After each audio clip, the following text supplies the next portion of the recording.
71-এ হয়েছিল, 24-এ হয়েছিল, আন্তরিকতা থাকলে সম্ভব। কিন্তু জাতীয় ঐক্য হবে কি স্বৈরাচারকে নিয়ে? জাতীয় ঐক্য হবে কি স্বৈরাচারের দোষরদের নিয়ে? জাতীয় ঐক্য কি হবে রয়ের লোকদের সাথে নিয়ে? সুতরাং আমরা জাতীয় ঐক্য বলতে যা বুঝি সেটা হলো সংস্কারের পক্ষে, নতুন বাংলাদেশের পক্ষে যারা, তারাই জাতীয় ঐক্য গঠন করা তাদের পক্ষে সম্ভব। আমরা জাতীয় সংস্কার জোটের পক্ষ থেকে সরকারকে বলেছি, সংস্কার শুরু করতে হবে সরকারের ভেতর থেকে। অথর্ব অযোগ্য উপদেষ্টাদেরকে বাদ দিয়ে নতুন করে সরকার গঠন করতে পারলেই সংস্কার হবে।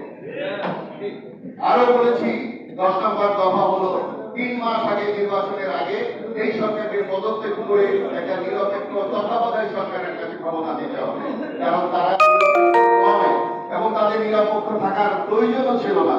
তাদের হওয়া উচিত ছিল জুলাই আগস্টের সরকার, তাদের হওয়া উচিত ছিল মুক্ত এবং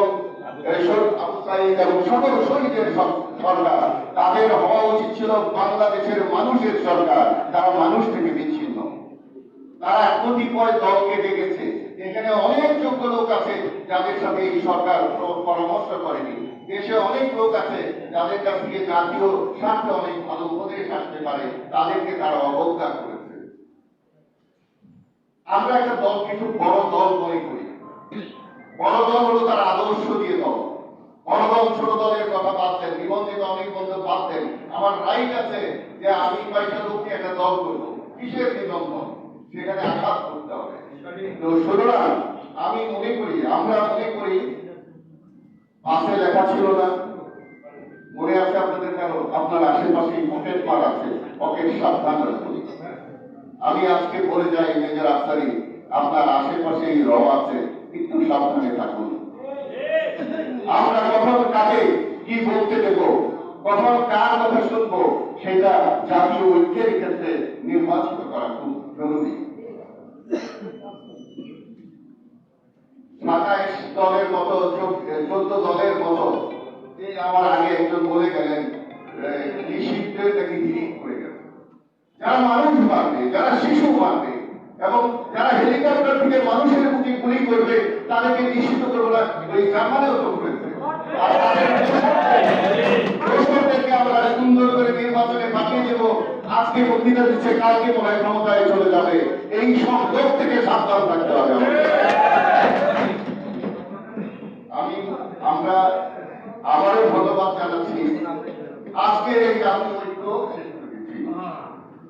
জামাতে ইসলাম বাংলাদেশের পক্ষ থেকে প্রধান অতিথি করার জন্য, এবং ওনাদের আরো কিছু নেতা, ইসলামিক পন্থীর নেতা, তারা এখানে এসেছেন। ইসলামী আন্দোলন সহ, আমি সবার নাম দিচ্ছি না, ফরমালিটি করতে পারছি না, বক্তৃতা কয়েকটা কথা বলছি, কয়েকটা ইনফরমেশন দিচ্ছি।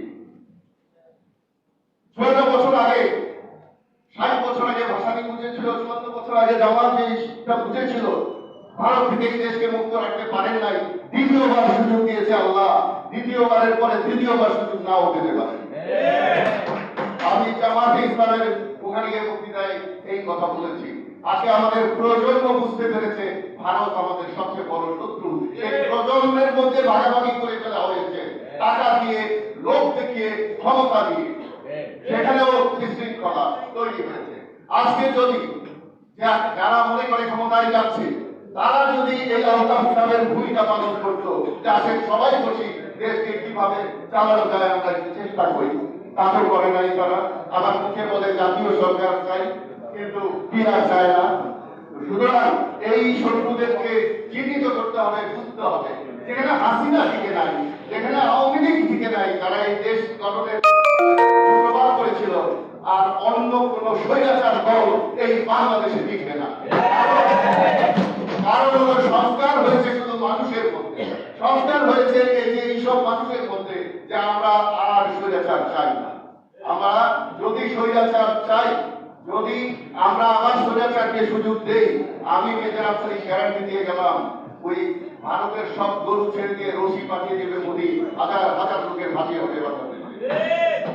সুতরাং আমি স্বরাষ্ট্র উপদেষ্টা, স্বাধীন গোত্রের মানুষ, দুঃখ লাগে ভাইকের মধ্যে ওনার কথা বলতে, দুঃখ লাগে লেফটেন্যান্ট জেনারেল যখন পালিয়ে যায়, সেটা বলতে দুঃখ লাগে যখন একজন সার্ভিং মেজর সন্ত্রাসের মানুষ মারার ট্রেনিং দেয়, এই চাকরি বেতন নেবে করবে সন্ত্রাস তৈরি করবে।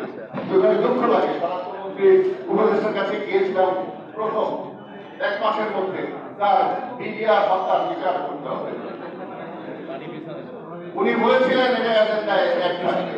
আজকে বিচারের কথা তারা বলেছেন, কিন্তু এই আমাদের সাংবাদিক দম্পতি হত্যা, চীনা হত্যা, মিডিয়ার হত্যার বিচার না হলে সুষ্ঠু নির্বাচন এই দেশে আসবে না।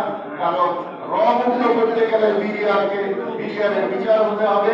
সকল যারা সাংবাদিকরা হত্যা করা হয়েছে তাদের বিচার না হলে আমরা থেকে মুক্ত পাবো না। থেকে মুক্ত না হলে সুন্দর নির্বাচন সম্ভব নয়।